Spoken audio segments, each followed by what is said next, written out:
You're tuning in to the Raised by Rentals program. This podcast will contain strong language and spoilers for decades-old media properties. Join us.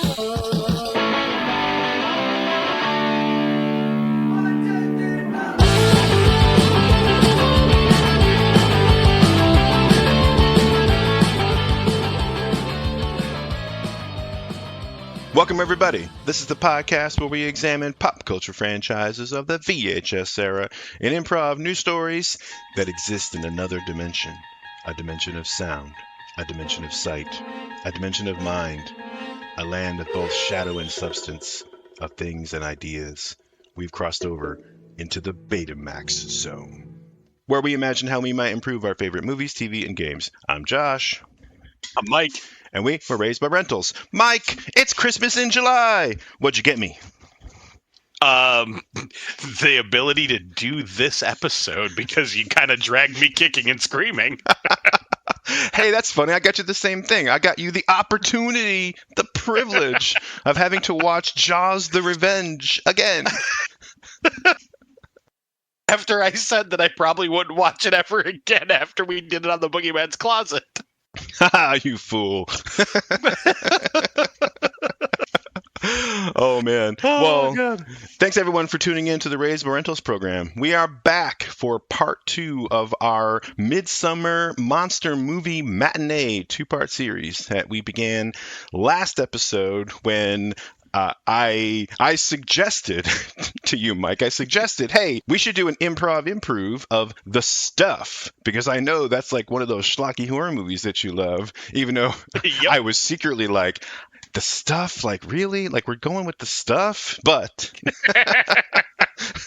my ulterior motive was that I was like, well, if I offer The Stuff, like, Mike will get real excited about it, and then when it's my turn to pick a movie, it'll be hard for you to say no when I say Jaws: The Revenge. Damn it, it worked.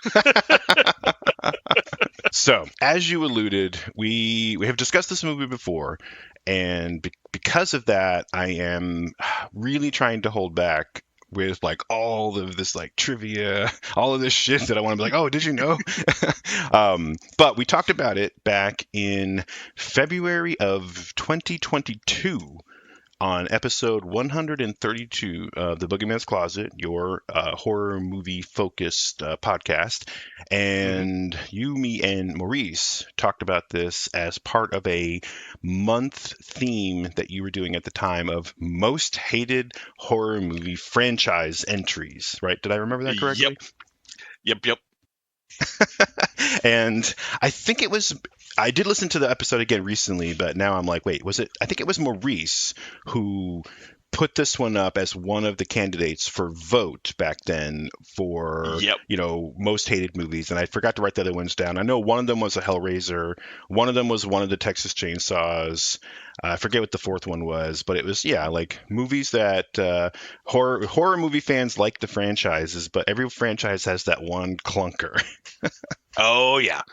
Yeah, no, we did the most hated, arguably the most hated of the Hellraiser sequels, which would be the 9th one. I'm trying to remember what the hell the subtitle is because I hate the fucking movie so much. But... Well, and the Hellraiser movies they like run the gamut of all those terrible cliche titles that we talked about way back in season 1 on one of our first rental rants. Title Fight is the name of the episode where we talked about horror movies or just movies in general that they just overuse the subtitles of like Genesis, Resurrection, Bloodlines, Return, and this is no different as it's Revelations. I'm like, I should have known. As soon as I stopped, I was like, it's Revelations. What am I saying?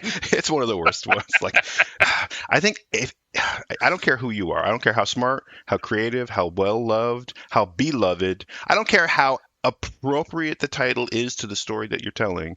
In the year of our Lord, 2026, if I see one more anything titled Genesis or Revelations, like it's like a sign of the apocalypse. Like the world is coming to an end because we have filled up the earth with too many Genesises. but now, hold on. What if I spell it GENISYS? Oh, okay. Well, maybe you can get away with that. Maybe because it's okay. Yes. It's okay. It's okay to spell something wrong on purpose if it's cool. Yay! Terminator 6 still stands. Yeah, it's exactly right. It always Or makes 5 or whatever entry that was. one. Who cares, right? It Right, always makes exactly. me think of I always think about comics, and you think about Cable's evil clone, or maybe he was the clone, but whatever. Cable has an evil villain with the same face whose name is Strife, spelled with a Y because it's cool. Yep. Oh man, but hey, I'm one to talk, right? I used to run a social media platform called Comics Boost with an X, so whatever.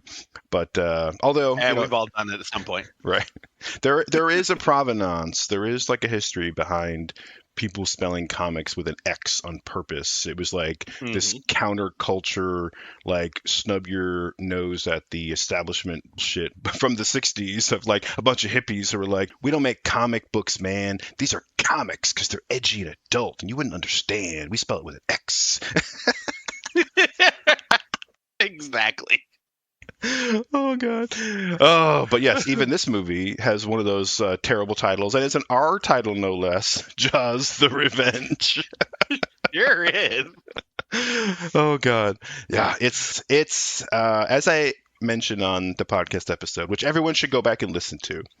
Although, side note, I could not find it on Apple Podcasts, which is my podcast platform of choice, just because I'm lazy and it comes with my phone.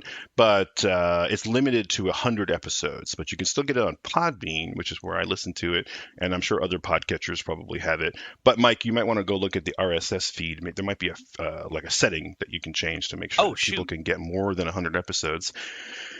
But regardless, you can listen to it on Podbean, where it's hosted.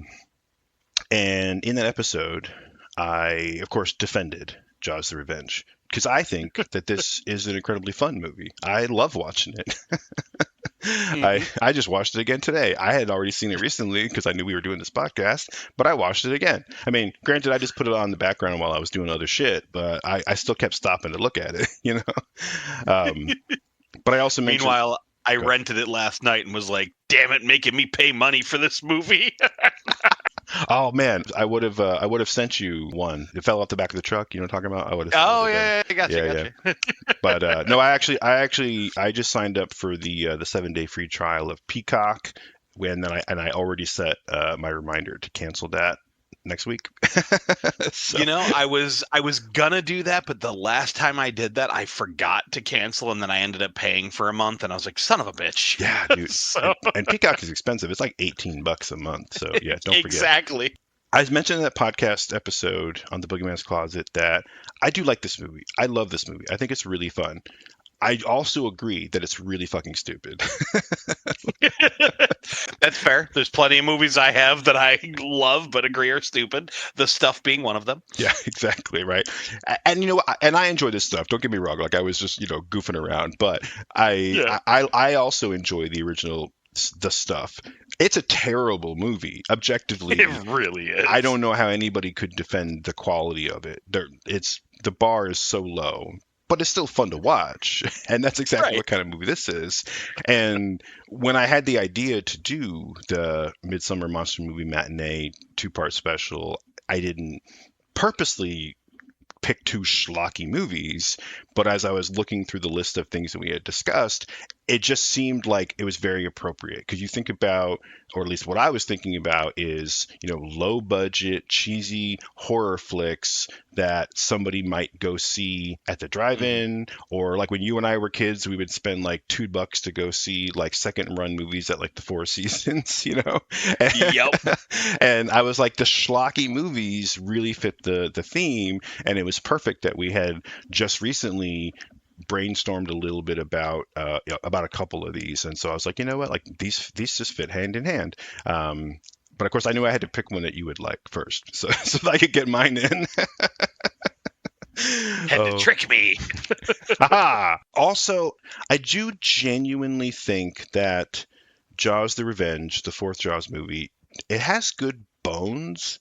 It's just the execution that is awful. They Mhm. did not know what they were doing. And I think there's probably a lot of decisions along the way that led to that. There's definitely things in the script that are stupid. There's, the general concept of the movie, which, if anyone is unfamiliar, first of all, if you've never seen it, I think you should watch it. Mike does not. I was gonna say I'm gonna plead the fifth on this one. But you can go back and listen to The Boogeyman's Closet, episode 132 from February 2022, which I'm sure Mike would appreciate. Oh yeah, Um, absolutely. but the premise of the movie is that there is another great white shark. It's the fourth movie in a row where there's a great white shark that is out to kill people, and the Brody family is involved. But in this one specifically, they never really like prove it. But the characters, or at least Ellen Brody, is convinced that the shark specifically is targeting her and her family. Like it's some kind of a like super intelligent or psychic shark that knows about the other great whites that were killed in the other Jaws movies and knows that the Brody family was involved and has come to find them, even going so far as to find out somehow that Ellen Brody got on a plane and flew from New England to the Caribbean and was like, oh shit, like I gotta hightail it to the fucking Caribbean, to find this bitch in the Bahamas. And that's exactly what the shark does. It fucking swims to the Bahamas to go after her. And she is psychically linked to the shark because she's like feeling what the shark, like she knows when the shark is there. Like, come on. Oh, God.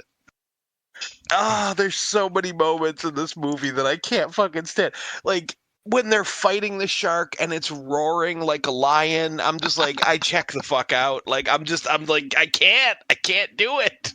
Right? There's a lot of bad stuff in this one. For me, I think actually the worst part of the movie, the thing I like the least, is Mario Van Peebles. I can't, I cannot stand him in his character as Jake. Jake is an annoying character. It is so bad. The character is annoying, like both in the way that he acts and portrays the character and the little dialogue. Well, I was about to say the dialogue written for the character, but for all I know, he could have just improv'd it because half this movie was just improv'd. That's true. Oh God. But it's an annoying character who says annoying things, who is kind of a dick, because a lot of people in this movie are kind of dicks, so he's not alone there. But Mario Van Peebles does a terrible accent, and really then bad. And then you get like the fake out of like he's killed in the movie, spoiler alert, but no, he's back. Hang on, people, because the test audiences didn't like it. The test audiences liked Jake and they didn't want him to die, so they bring him back. And I'm like, seriously? God, only 2 people die in this movie. 2. Yep. It's a Jaws movie about a killer great white shark. I guess it's a horror movie, debatable, right? But it's a monster movie about a killer animal who kills 2 people. Like that's it. That's all you get. And then he was supposed to kill a third one, and then they were like, nah, take that back. And I'm like, no, that sucked. That's stupid. And just quickly looked it up. According to what I can see online, Jaws 1, there's 5 deaths for the shark. Jaws 2 is 7. Jaws 3 is also 5. And then Jaws 4 is 2. Yeah. So dumb. And like, you can give the first Jaws a pass because it wasn't really intended to be a horror movie. It was a thriller. It's a suspense drama. And they spend most of the movie not wanting to show you the shark, just demonstrate the threat. So it makes sense that not a lot of people get killed, right?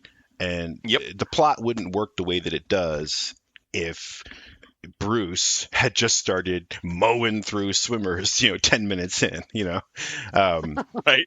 The second one having more deaths, I think, also makes sense, but that's also primarily because there's a lot more characters in the second movie, and most of them are in peril, like they're in the scenario where the shark is, like a whole gaggle of teenagers on boats are chilling in the ocean where Brucette is. Brucette. Yeah. And by the way, and I learned this today, I did not make up that name. And No, that's 100%. Yeah, that's what they referred to. The shark in Jaws 2. For anyone that doesn't know, they did refer to it as Brucette. Yes, they did. And as part of why I was saying how even right now I'm like, I want to get into this because I'm trying to resist the urge to do the trivia. But if you could see my screen, I made a spreadsheet.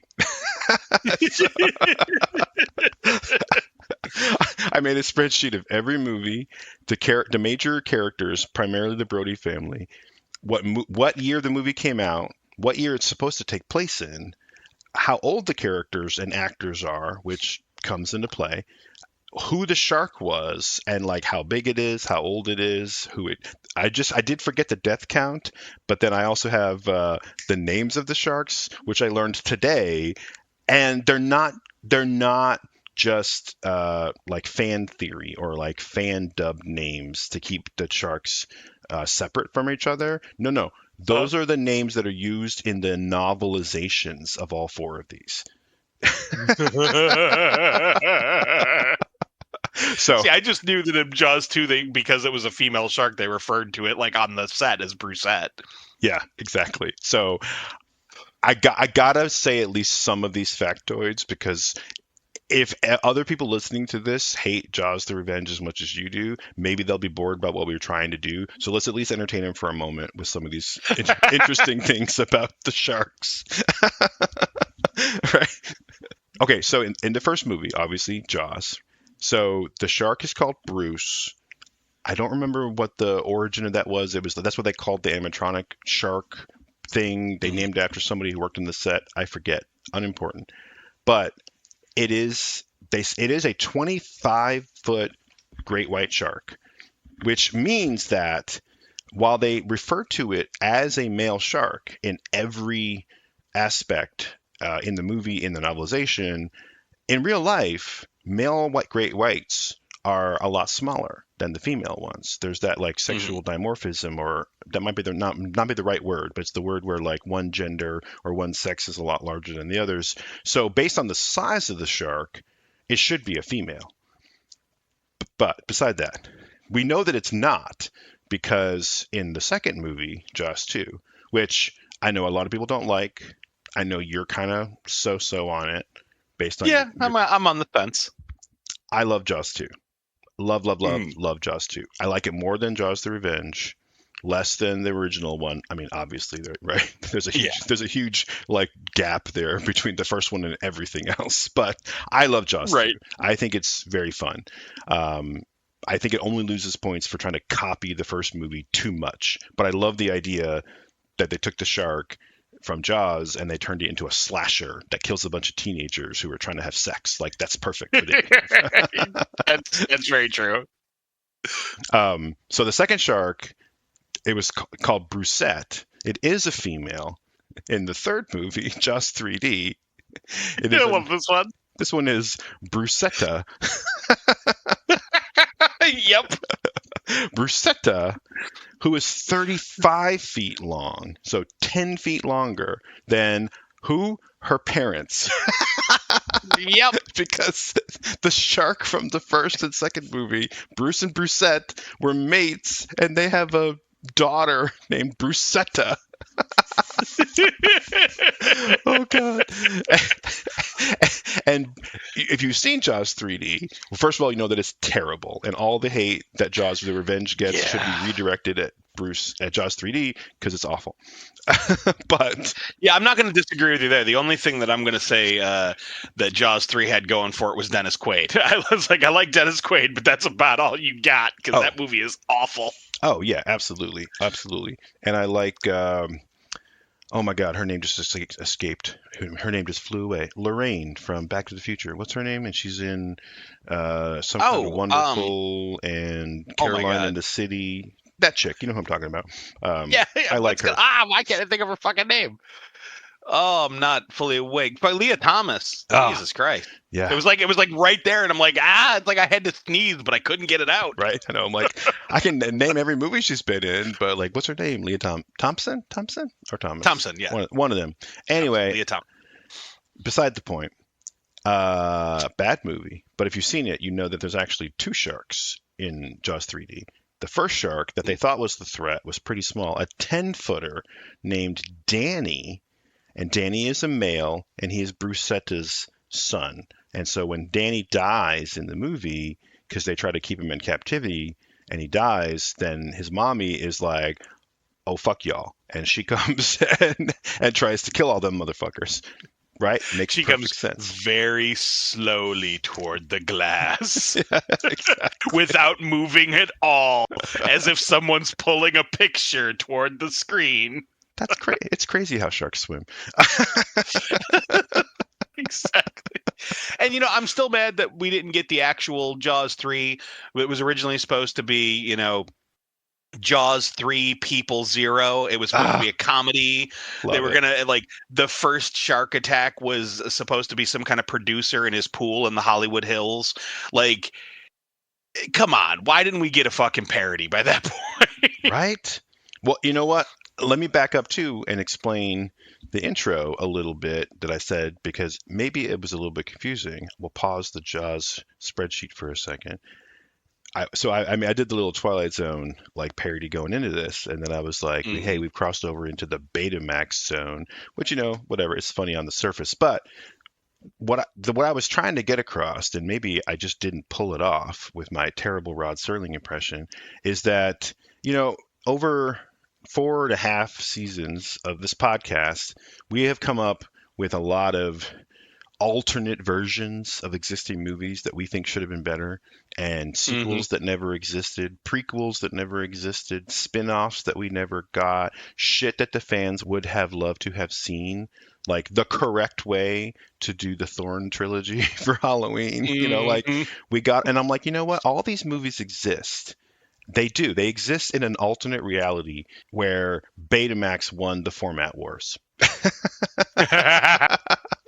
Because we talk about the VHS era every single time that we do this podcast, and then we go on and bitch about how all these movies like should have been better, or they should have existed, or whatever. And I'm like, well, maybe the VHS era is the problem. Maybe VHS defeating Betamax was the point of divergence, and we live in the worst of the alternate realities in this scenario, where if we lived in the Betamax dimension, the Betamax zone, we could live in a world where all of these movies really existed, and the children of the 80s could stop making podcasts bitching about how stuff used to be cool and now it sucks, because it would all be cool. No, you might be onto something. I wonder if the alternate dimension where HD DVD beat out Blu-ray is any better. Ooh, yeah. I don't know about that one. That's interesting. That could be the apocalypse one for all we know. That could be. Oh, yeah. It turned in that direction. That's the one. If HD DVD would have won out, that's where every movie has a subtitle that is like Retaliation or Reloaded. The Revengeancers. Exactly. And I mean like every movie, right? So you get like Spy Kids Revengeance, Yes, exactly. Oh god. Oh my god. Oh man. Little Mermaid: The Reckoning. Yeah, yes, exactly. The Reckoning. Oh, terrible. Oh god. So in the Betamax zone, we got Jaws 3 People 0 instead of Jaws 3D. Fuck Jaws 3D. We got Jaws 3 People 0. Seriously. And we got to see a great white jump up out of a swimming pool for reasons. And then Hollywood decided to course correct and be like, hey, we went funny, but let's get back to the business. So, like, we'll go do like a real sequel to the first two Jaws movies, and it'll be Jaws 4. This time it's personal. And that's what we're here to talk about. Oh God. Oh god, no, that's good. That's good. That kind of throws off all the notes I made about the characters' ages. Because if we just pretend that Jaws 3D doesn't exist and we did a parody instead, it would kind of be like the Halloween 3 season, the witch thing, where it's like, yeah, just skip the third one, you know. Right, exactly. But I had all this math worked out, so how we explain the weird timeline where, for some reason, in Jaws 3D, which takes place 5 years after Jaws 2, but the characters are all 10 plus years older. So, like, where did the other 5 years come from? And I'm like, no, I got it all figured out. But you know what? Now we don't have to bother. There we go. At the end of this spreadsheet, we have the shark from Jaws the Revenge, who is canonically the exact same size as Bruce and Brucette, 25 feet, 4.9 tons. But how old the shark is up for debate. Based on the size of the previous sharks, they all, Bruce, Brucette, Brucetta, must have been around 30 to 40 years old. You know, and, you know, in the animal kingdom, animals tend to mate and have babies pretty early. So, you know, Bruce and Brucette could still be in their 30s and have a daughter also in her 30s, like, you know, younger than them by a couple of years, probably. That all makes sense. So, in order for this shark from the fourth movie to be about the same size, would also have to be 30 to 40 years old, except that in the novelization, they state that this shark is actually Brucette's pup also, which means it's the son of the first two Jaws sharks, the sister of the shark from Jaws 3. This one is the brother, but it could only be 10 years old at most. So how did the shark get to be so big? It needs 30 or 40 years to get to be 25 feet. Why? Well, because when his mom was being electrocuted by Chief Brody at the end of Jaws 2, it caused her pup that she was pregnant with at that time to be mutated in the womb, and then she gave birth to it while dying. And then the mutated shark grew up fast with psychic powers and swore revenge on the bastard that killed his mommy. I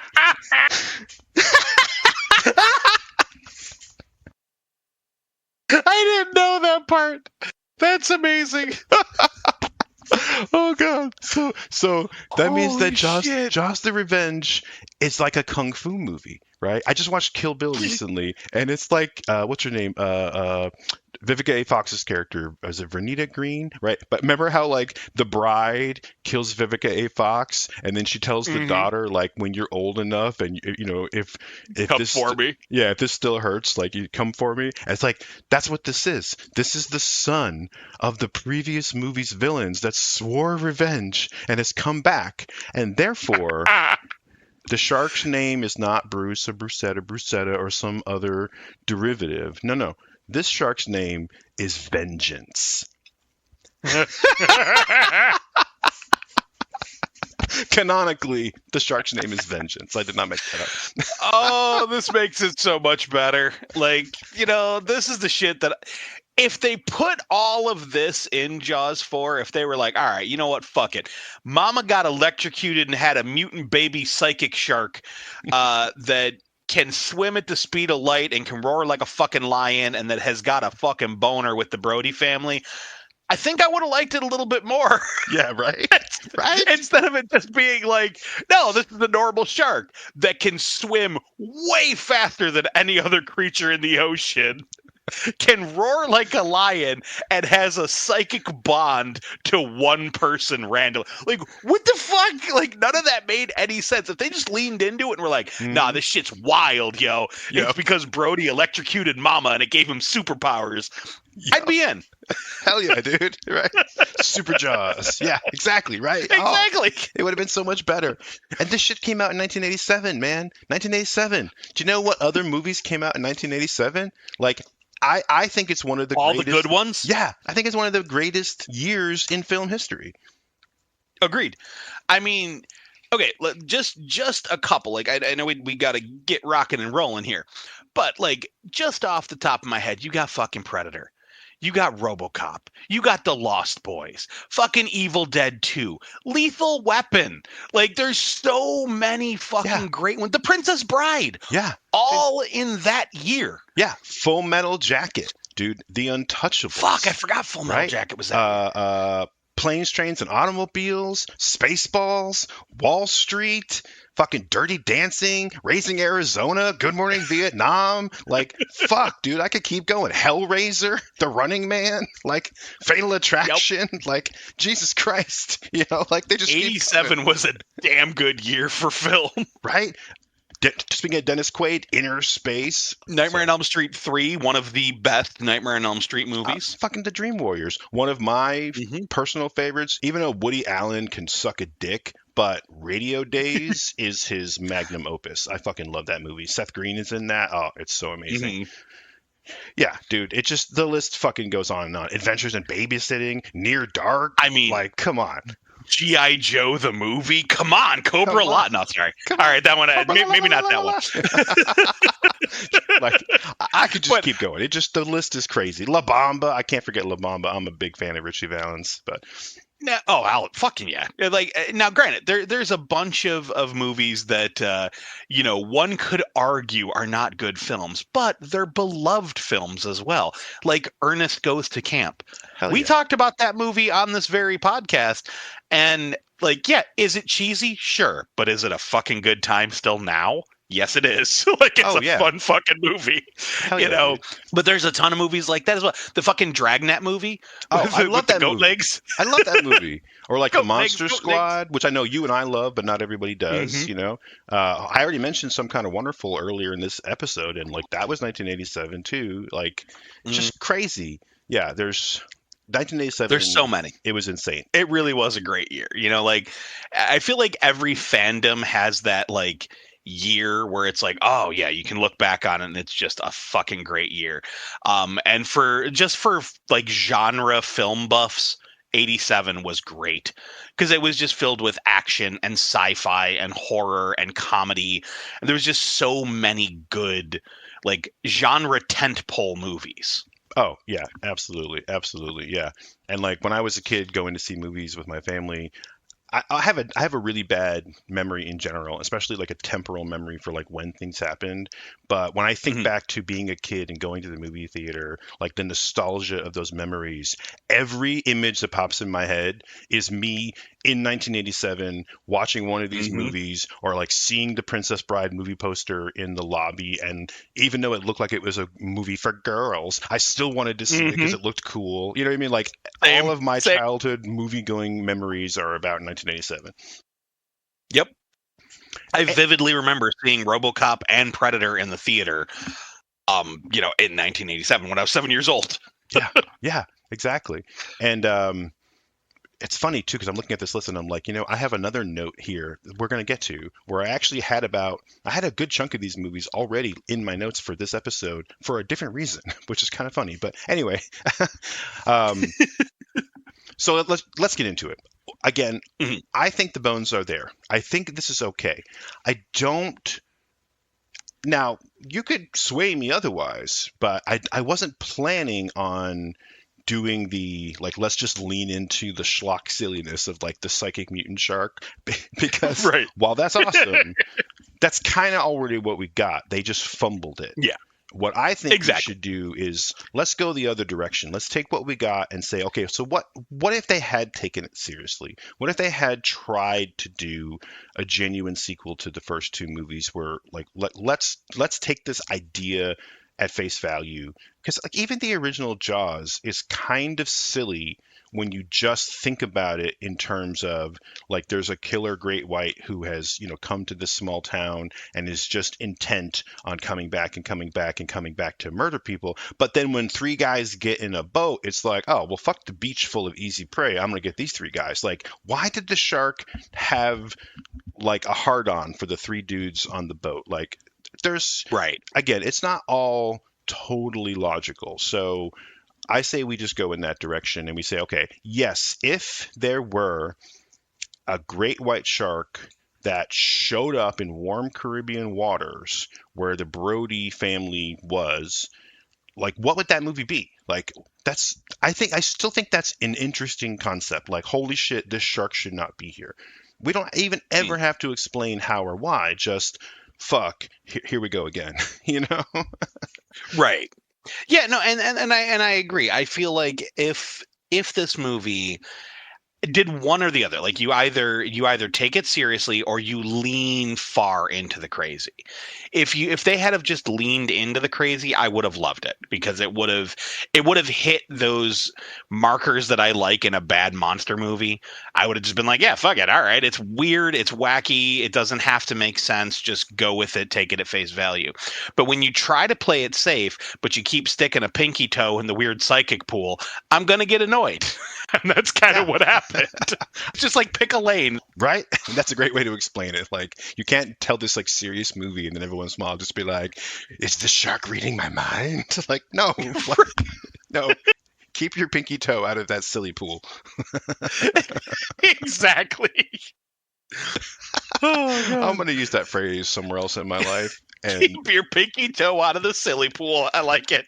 and then I think one of my kids is going to look at me like, the fuck is wrong with you? They're like, what does that even mean?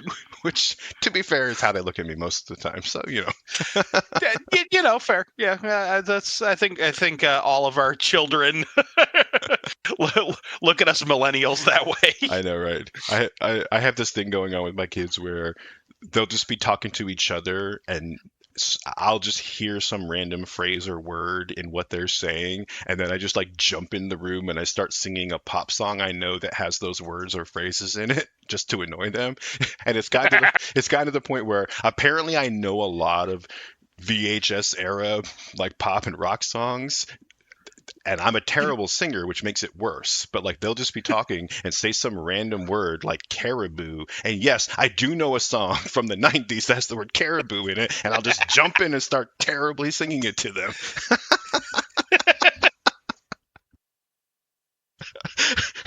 Oh my God. Sometimes when we're in the car, Griffin will be talking and he'll go to say something and he'll look at me and then he'll change the word and use some like obscure synonym as like a challenge, you know? It's like I can't think of a good example right now, but it's like, okay, I get it. I appreciate you. I appreciate you. That's awesome. Anyway, you know, like he'll go to say like engine, and he'll stare at me and be like, you know, it's like, oh yeah, so you know, I got under the hood and I was looking at the manifold, and then he'll look me dead in the eye, like, okay, you got me with that one. I would have had engine, but I got to think about manifold. Anyway, Oh damn. so we spent a lot of time, you know, having fun. I hope that there's. Hang on. I don't think that we necessarily need to go through this entire movie beat by beat. So like, come with me. So what I did was I had this idea back in January of this year. So about 6 months ago, as we're recording this, and I wrote it all down, just like, oh, like this is totally what I would do. And I sent it to you, and I think your response was like, yeah, that sounds fun. I was like, okay, that's it.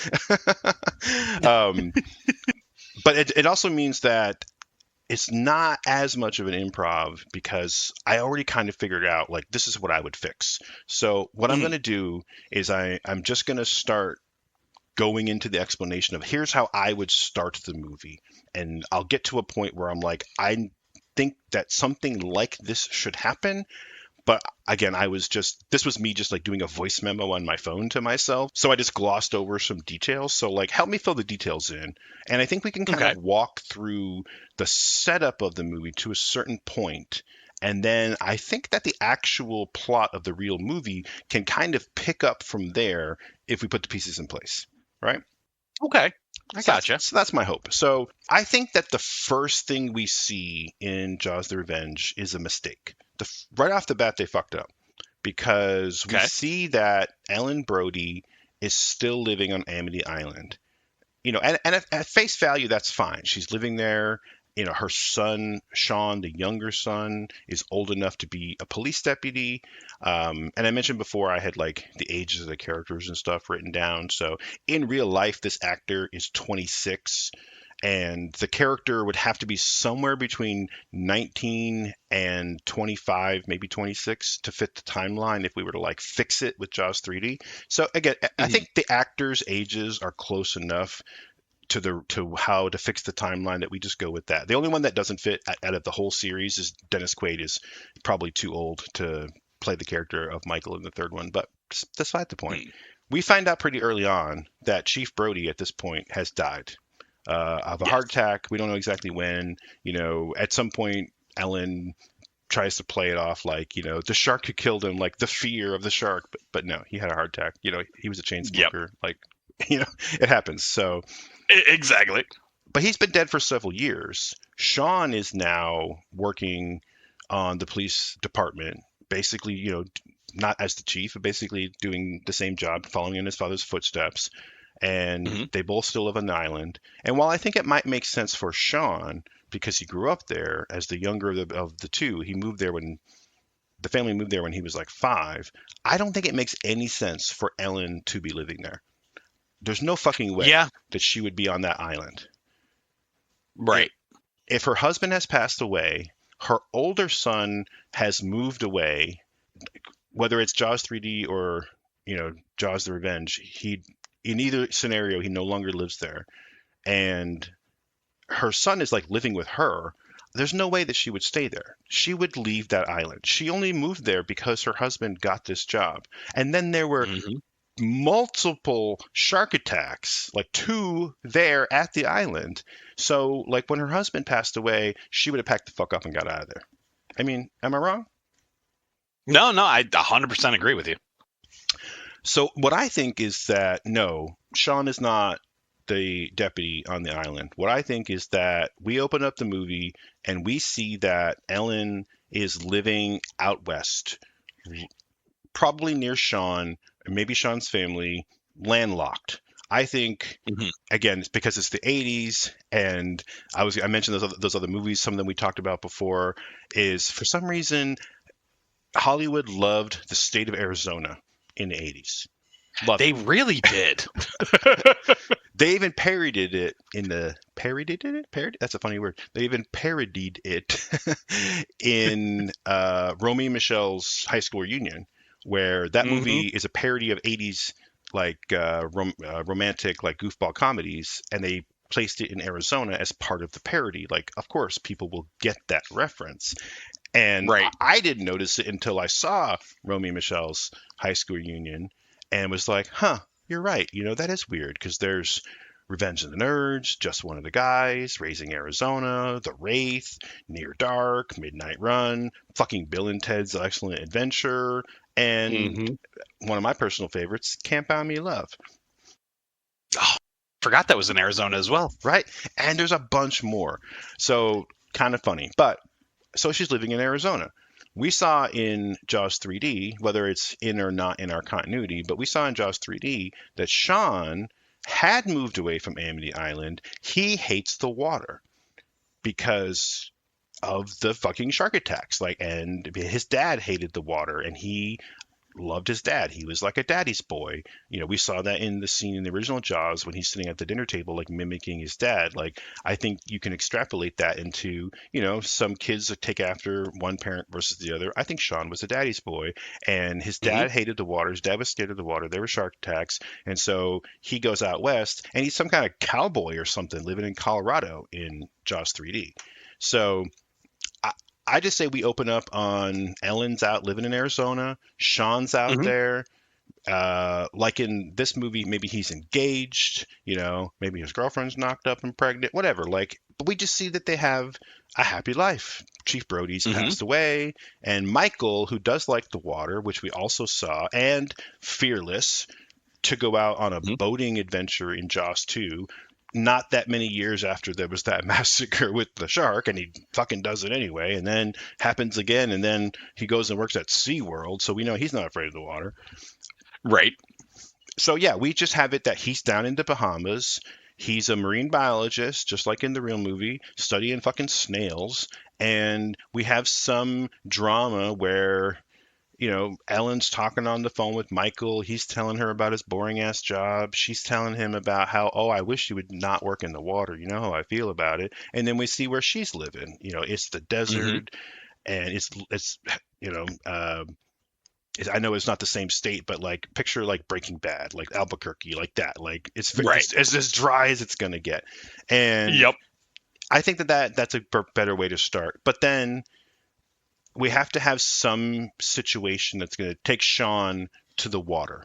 That's where we start our drama, and where we say Ellen she's happy now, even though her husband has passed away, and her older son still works in the ocean, but he's married and she has a grandkid, and her other son's about to get married and have a kid, and like life is good. And then Sean is, well, I have to go to Florida. There's let's say it's like a scuba diving trip. I don't Hmm. know if it's like with friends, maybe it's like a college reunion, maybe it's for his job. But we got to send him to Florida, or I'm just thinking close to the Caribbean, right? Like we got to send him to the water. He's going to go on a scuba diving trip or something where he's in the ocean and he's going to disappear. That's where we start. Okay. Okay. That's definitely better than the getting your arm bitten off, which is clearly tucked inside your bloody raincoat during the Christmas season. um I fucking hate that kill. It's so bad. I know, right? Also, why does this have it, to be a Christmas movie? right. It's yeah, it's a weird choice. It's as much of a Christmas movie as Silent Night Deadly Night 4. It's just like, oh yeah, Christmas is happening, by the way. Yeah, One of the things I've always argued is it's not a Christmas movie unless the plot hinges on its Christmas. If the plot does not hinge on the fact that it's Christmas, it's not a Christmas movie. It's just a movie that happens to take place during Christmas time.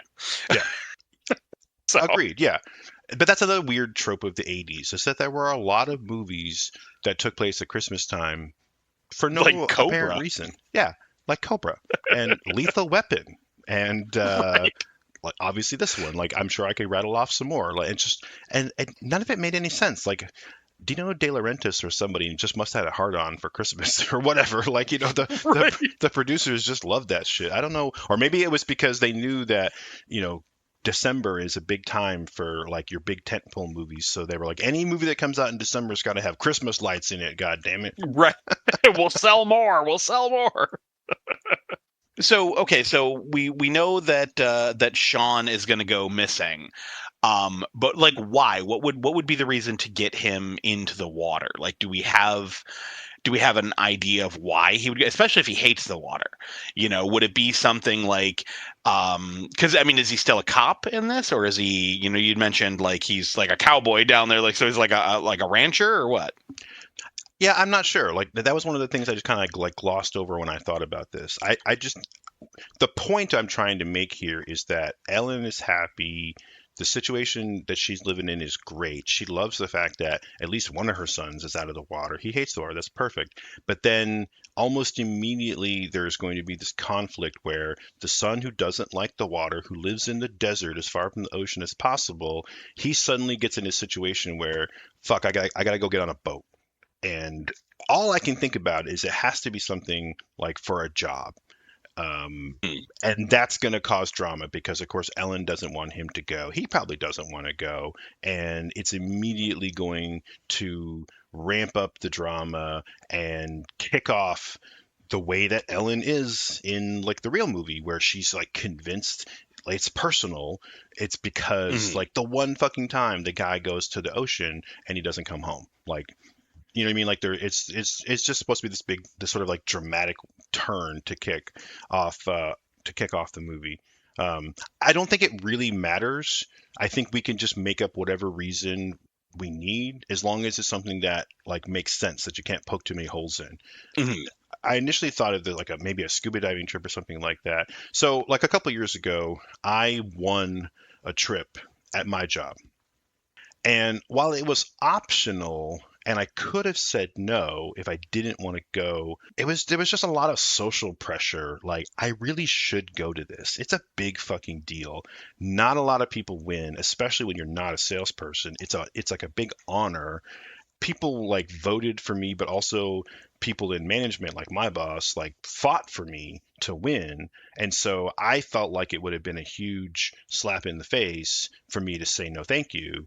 And I'm just thinking it could be something along those lines where something has occurred where he feels like he's stuck and he needs to go do this thing that he's afraid of. Does that make sense? I gotcha. Yeah.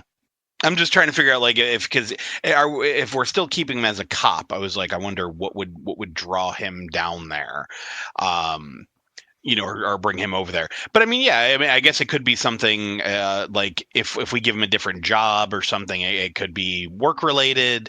But like, I kind of liked the idea of him following in Chief Brody's footsteps, like following his father's footsteps. Mm-hmm. Well, we could send him down to like Miami for assignment Miami Beach, and he could go like hang out with all of the other, police academy, yeah, like all the other top cops from around the country in police academy. Hanging out with fucking Marion Cobretti and Sinbad. Right. Anaconda and Cobra together at last. No. But again, this is just the shit I came up with 6 months ago that kind of kicked off the idea. So I'm also open to if there's something else that would make sense. I just think dramatically, the story that we got in the movie, I like the idea that in the fourth movie, one of the sharks gets one of the Brody family, or somebody from the Brody family finally dies. And that's the thing that really motivates Ellen, who had been kind of a bystander, kind of passive. It's what motivates her to be able to be the main character, right? Something finally hit her home. Thus the idea of like, this time it's personal. It's to her. So I do think we need to do something to Sean or Michael, but there needs to be this tragedy to kick off the story, and it being water related again makes the rest of the movie that we got kind of make sense as we go along as like the bones that we're going to use. Okay. So if we figure out something to make him go there, like, I don't know, it's an awards ceremony or something that for his job, something that's like, Mom, I can't miss it. Like, I gotta go, that type of thing. And then maybe there's like some kind of party on like a yacht or something like that. And it's like, he's really uncomfortable. And like, maybe he's like staying in the center of the boat, like trying not to get near the edge, or, just something like maybe show that he's nervous, and then kind of like maybe he get like nothing happens, and he's like has a few drinks, gets a little lubricated, and then at the end of the night maybe he's like standing out on a dock like fuck you, I'm not scared of you, that type of thing, and jumps in and goes for a swim or so, something silly, and then just ends up getting fucking killed. And it's like, oh fuck, like, dude, like you stay out of the water, why did you do it? I don't know if we want to do something like that, or if we want to do something like he just goes missing, or if the boat that he was on goes down and like they're investigating, and they find like maybe a bunch of body parts, like there was multiple people murdered by a shark or killed by a shark. Murdered by a shark, that's kind of funny. But multiple people killed by a shark, and then like maybe Ellen and Sean's wife have to like come down and identify the parts, like maybe there's like a tattoo or something on his arm, something fucked up, but like then we have the funeral, we bring in Michael, yada yada yada, we get them down to the Caribbean. My thing is, I just don't want to he got down there for reasons, and then we go to the Bahamas, and then we're back to where we were, Yeah, I think that's great. I think you figured it out, like, while you were trying to reason through it. I think that's a really good idea. Like, yeah, I was joking about, the assignment Miami Beach, like in Police Academy, but yeah, what if he is a cop? And I wasn't totally sold on that or like, stuck on it. But yeah, that's a good idea. And what if, there's some kind of like a national award for, I don't know, Top Cops or whatever it is, and he's Mhm. nominated, he wins, he's got to go down to, or maybe he's nominated, he's going to go to the awards ceremony, and it's in like Florida. He's going to fly down there, and he's not thinking anything about the ocean. There was no mention of that. It was just, hey, we're going to go down to Florida. There's going to be this award ceremony, and then maybe it's like, oh, his wife is like 8 months pregnant, about to pop, so she can't go, and Ellen's like, no, it's fine, you go. Like, what are the chances you're going to win? But if you do, it'll be great. And I'll stay with the wife. I forget what the character's name was in the movie. But I'll stay with the fiance, girlfriend, wife, whatever. And you'll be gone for a couple of days. It'll be fine. So just go ahead. And and and Mhm. and Leslie, it kind of adds to the drama if it was Ellen who convinced him. No, you should go. Like, ugh. Yeah, yeah, that's true. Right. So he goes down there. He wins. He wasn't expecting, like, oh, like Top Cop Arizona or whatever. And then he's just kind of like, meeting people, hobnobbing. He glad hands some other cops, and then they're like, uh, there's like this, oh, the award, it's the awards ceremony or the after party or some. I don't know. I got to figure out the logic here. Or he gets down there and he finds out that the awards ceremony is like on a party boat, and he didn't know about that part. He just thought he was Mhm. going down there. He was going to like look for like some hotel conference room or boardroom or whatever somewhere. He gets down there and it's like, oh shit. And he meets these other guys and they're like, yeah, come on, Brody, like, let's go. And they're like, wait, where are you guys going? And they're like, they point to the boat, like the ceremony. It's on whatever. And maybe there was some mix up where like the name of the boat sounded like the name of the hotel. Like the boat is called like the Regency or something, Right. And then you see Sean all nervous, like, oh fuck, and they're like, yeah, it'll be great, come on. And but he kind of goes along with it, again, that social pressure of like, well, I already flew all the way down here, like, Mhm. okay, fine. So he gets on the boat. He's real fucking nervous, like you said. He's standing in the middle. They have the awards ceremony. He wins. He's like, "Oh shit! I never thought I was gonna win. That's fucking great, for his state or his region or whatever." And they press some drinks into his hand, and they're having a good time. And like some time goes by, and you see he's having some drinks. He's loosening up. He's just like, not really worried. I don't necessarily think we need to have a moment where he like confronts the ocean. I think he just lets his guard down, and then Mhm. it's something as simple as he drank too much, he goes to the rail to like puke. There's not really anybody around. Something happens, there's a bump, a, somebody knocks into him, like the wind catches, I don't know, a flagpole that startles him, whatever. For some reason, he goes over the railing, he goes in the water, he's gone. That's it. Okay. I don't think we should show a shark. I think we need to hang on to that. I don't. In fact, I straight up don't want to reveal that there is a shark at all. I just want Ellen to assume that that's what happened, because everyone thinks that Gotcha. she's crazy until we see more of like what's going on. But like the original thing is like Sean he got on a boat. What? He hates boats, and then he's missing. What happened to Sean? And now she becomes convinced that fucking shark. And it's like they never find his body. They don't know where he is. There's no proof of a shark, Ellen. Like, what are you talking about? And she's still like, I fucking know it's that fucking shark. And then she's like, I got to get Michael out of the water. And then she gets this mission to like, I got to go to the Bahamas and get my other son out of the water before he goes missing too. Okay. Okay, yeah, no, I can see that. Now, it's kind of fucked up. She's just gonna like leave behind what was her name? Was it Carla? The Sean's Yeah, wife? I forget. I think it was Carla. I think no, Carla was Michael's wife. The other, Oh, that was Michael's wife. What was the his other girl? fiance, what was her name? They mentioned it. Is it Polly? They mentioned it like one time. No, Polly was she works at the police station. I forget. I have to look it up. That's right.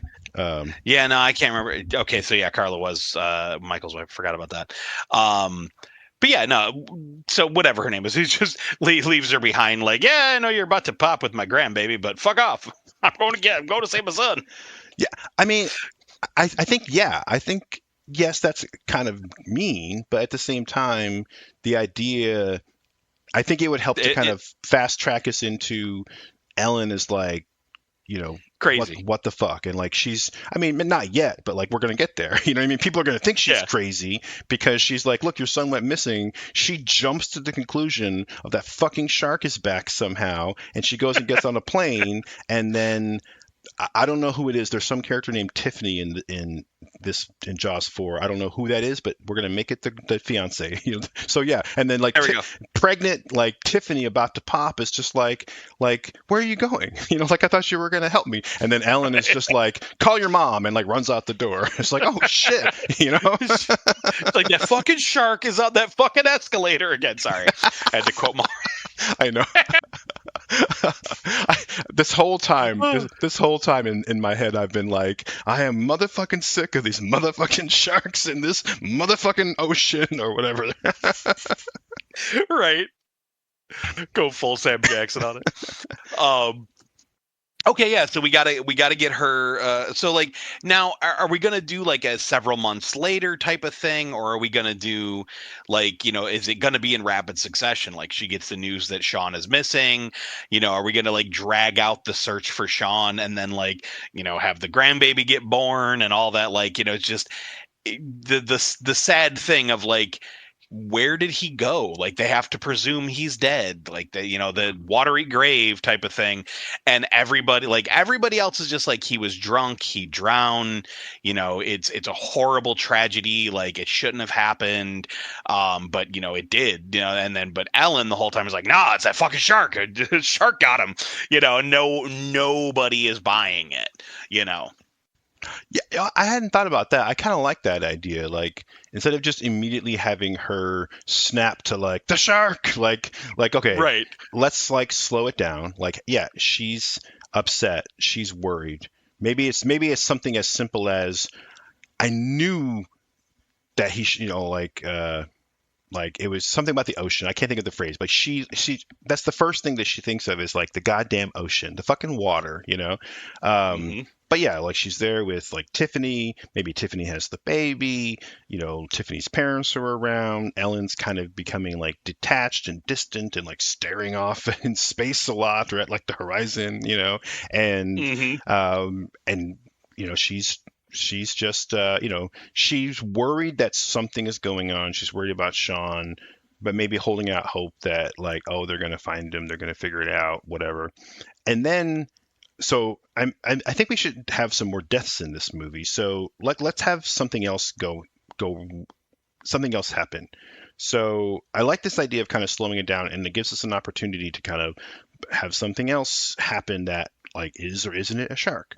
So like let's cut to Michael. We haven't really seen him yet other than like on the phone. Let's cut to Michael, Right. and we see him. He's out on his ship with Jake, fucking Mario Van Peebles, who is not allowed to do that terrible accent in this version of the movie. Yes, please. And we see what they're doing, and they have like a crew of people with them. And there's got to be, one guy. I don't know who the actor's name was or the character's name, but there was one guy who was like always drumming on the deck, like that guy. And Oh yeah. he's like on the boat with them, And we have, and we just showed that, I don't know what they're doing with the fucking snails, but they're in the water. They got like the little, I don't know, little sub or whatever. My point is that we take one of these guys that's with them, and he's like under the water.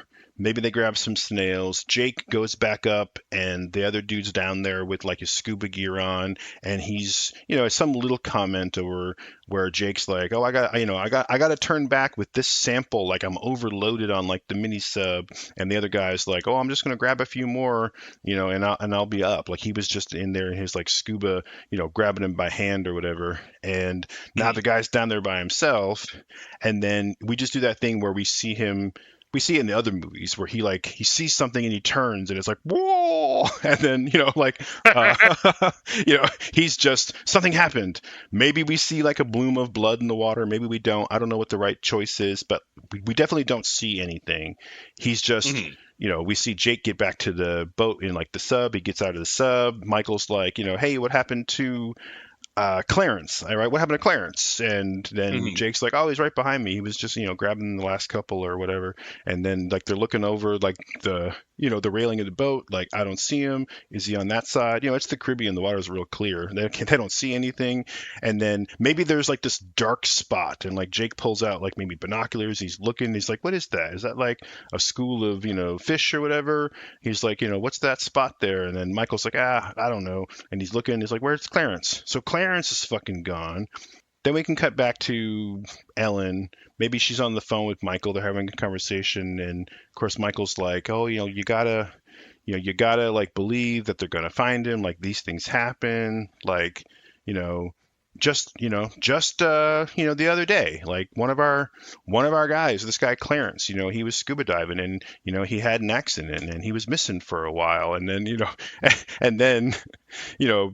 Or maybe he never came back or whatever, but something where Ellen's going to be like, what? Like one of your crew went missing? Michael just went missing? And then some motivation for her to like ramp up. Like, I told you it's a fucking shark,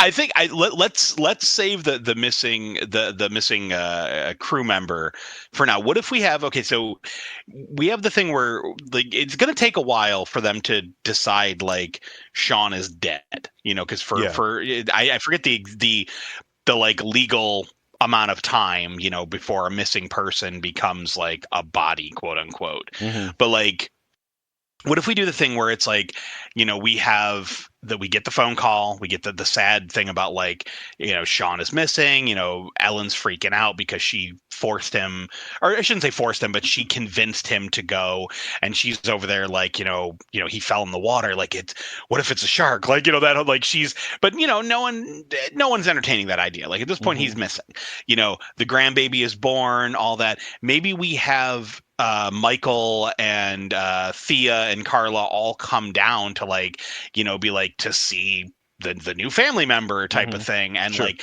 to comfort mom. And maybe she wasn't like 8 months pregnant, maybe she was just like 5 or 6 months pregnant, and it was like it's been like 2 months or 3 months or whatever. So the baby's born. Sean's still missing. They're at this point they're losing hope, and then it's kind of determined like unofficially, but like the search is off, like he's dead. So that maybe we do like the service and all that, and everybody's sad but also kind of hopeful because it's like, hey, there's new life. Like unfortunately there was Sean isn't here, but like, hey, let's not ignore the fact that he had a child, like that whole thing. But the whole time, like Ellen she's like gone. She just keeps thinking about like maybe she's having like nightmares about sharks or like nightmares about the previous movies. And she's like, we can see her psychological state like deteriorating as like Michael is trying to be like, how do I keep my mom from losing her shit? I'm trying to help my sister-in-law with her new kid and like deal with the fact that my brother has gone missing. So we put that emotional burden on Michael where it's like he's still got a job to do. He's got a family to look after, but now he's worried about his mother's mental state and like his sister-in-law who is a new mom without her husband. So it's like we could see this family dynamic that's just really fucked right now. Yeah. And Ellen is just like slowly she's not accepting it. She's like, no, he's still out there, or she's like, I know a shark got him. It's like it's that same fucking shark. Like, she's losing her shit. But maybe, and Michael has to get back down, like otherwise his grant, like he has that grant money that he has to use, or that whatever it was that they had that for the research grant. He has to produce whatever it is that they were studying, because they kept saying like, we got to produce results. We got to produce results. Yeah. So maybe it's like, I can't stay here in the desert any longer. I need to get back home to get back to work. Otherwise, I'm going to lose everything I built. Mm-hmm. So maybe he convinces his wife. He's like, what if we have them come stay with us for a while? Like, I have to get back to work. We have plenty of room. Clearly, what did we name the widow? Tiffany. He's like, clearly Tiffany, could use the help, with young Sean, baby Brody, with baby Brody. Yeah. She could use the help with baby Brody. And my mom, unfortunately, is not handling this well. So it's like, Mm. what if we bring them back with us? So he convinces the family, like, look, you guys need a vacation. He's like, Tiffany, you need the help. Why doesn't everyone just come and stay in the Bahamas for a while? Like, come Oh, stay okay. with us. We got plenty of room, and then when Ellen's like, the water, he's like, there's no sharks here.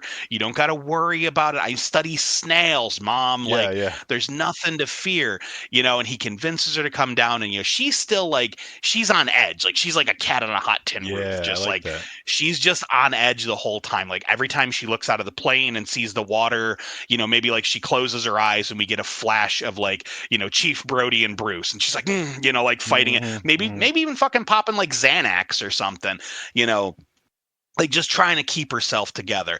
And this is where we could introduce Hoagie. Like maybe he's not the one flying them in. Maybe he's on the plane coming to the Caribbean with them. And just he strikes up a conversation with her, and she finds out like, oh, he's coming down there for work or whatever, and he's a pilot for a small firm or whatever, and he's like, oh yeah, no, I'll be staying there for a while, blah blah. Nice to meet you. Name's Hoagie, blah blah blah. So Yeah. we introduce those characters, kind of get them to know each other, and then when they run into each other a little bit later, it'll be like, "Oh, hey, you from the plane," Yeah, yeah, I like And that. I like that. we could kind of do that thing. So it doesn't seem like, I don't know. So it doesn't seem like as forced of like, why were they on this little tiny puddle jumper when they were talking about big planes? Yeah. Like they flew a long distance in a big plane, and then now they're on a little puddle jumper for no reason. Like what the hell? We were just talking about the big plane. So yeah, but anyway, so we get them all down to where the movie proper will take place. Ellen very reluctantly, and now we have another wrinkle because we have Tiffany and the baby. Yeah, So I we like that. have, Ellen's gonna have to be like trying to be the nurturing grandmother while fighting against her irrational fears and fighting against the fact that she thinks there's a shark with a fucking vendetta.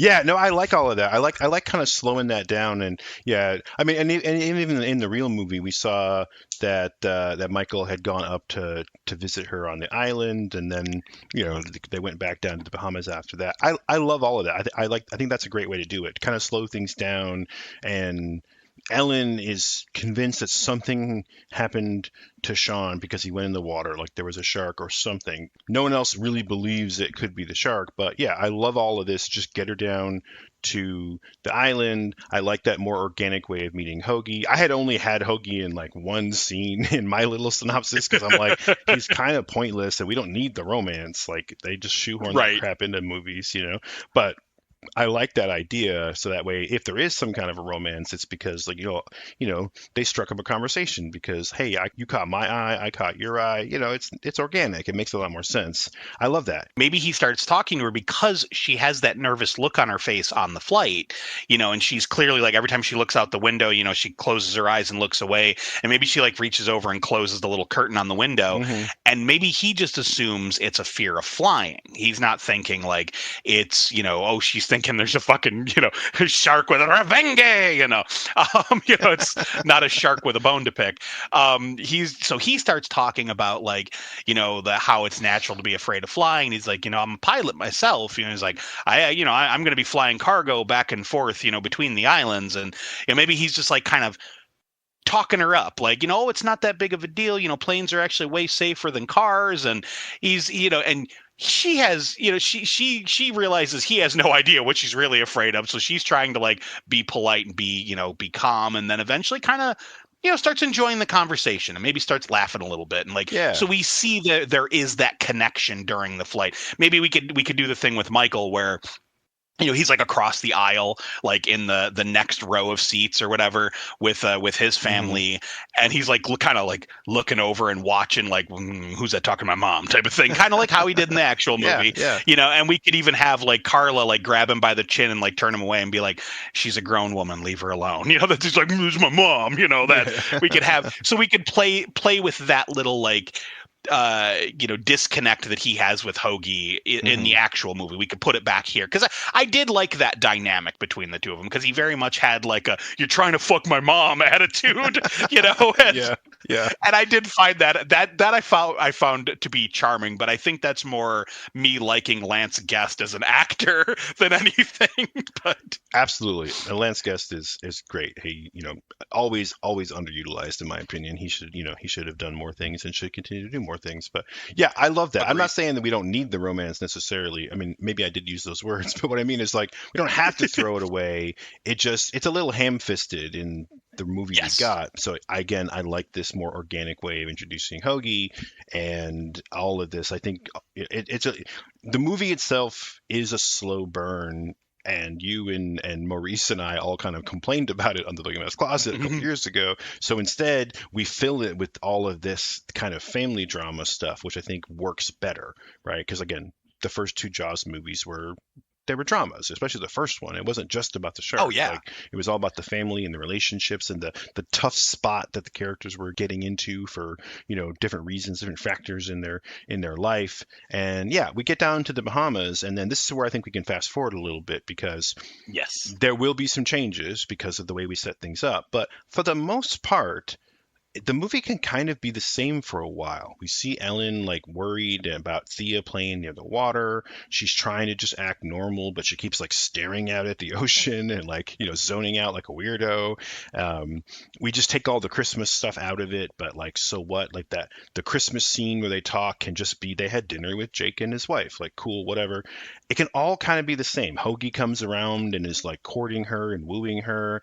All of that can really be the same. I do think we should have the shark, have him kill somebody on the boat and, maybe, before Michael like ever sees it, that in the scene where Jake and Michael both encounter the shark at the bottom of the ocean, like both of those scenes I think are really cool and creepy. Like the scene where it's chasing Michael through the shipwreck is like, to me, the best part of the movie. Like, it's so creepy. That I will give you. I 100% agree. That part I really do like, and I do like that initial scene where Jake is underwater and the shark swims past him, because it's that fear. I think we've all had this moment where you feel like something is near you and you turn and something is much closer to you than you thought. Right. Like maybe there's like, you're walking through a store or something and you feel like something's right there and you turn and there's like a person right behind you. It's startling.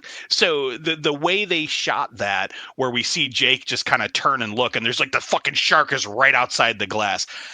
That's creepy. It's effectively creepy. Like, I gotta give them their flowers for that. But yeah, yeah, the underwater scene I thought was great. Like, they definitely spent some budget on that part. Yeah, and again, I think we can I do think we should kill somebody at some point. There should be one of their guys from their crew goes missing. The audience gets to see a little bit more of it than they do. Maybe Michael doesn't want to say anything to Ellen because he's like, I think that's it. Yes. Yeah, he's like, fuck, she came down here because my brother disappeared and now somebody on our own crew disappeared. And we can have a scene where Michael and Jake fight about it, where Jake is like, of course the authorities know, we have to report this. And he's like, well, you can't tell my mom, you can't say anything. And maybe Jake is just like, well, maybe she should know. Like, we don't know what happened. And yeah, there's a tense moment where they kind of fight about like, you can't tell her. So of course later on when she finds out, like, she's gonna be pissed, Oh, absolutely. But yeah, we can do a lot of things the same, right up until like both Jake and Michael encounter the shark. Jake wants to study the shark. Michael is like, whoa, back the fuck off. Like, no, we can't do this. But he still doesn't. Now he knows it's a shark, but he doesn't want to tell Ellen still. Like, he's doubling down on that decision to not say anything because he doesn't want to scare her or have her freak out.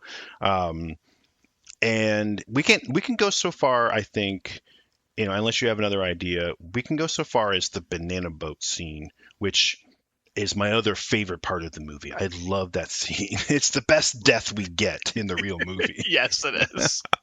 And while I do love that scene, I always laugh my ass off at how slow the attack is, because the shark comes up out of the water. It's like, "Brrr."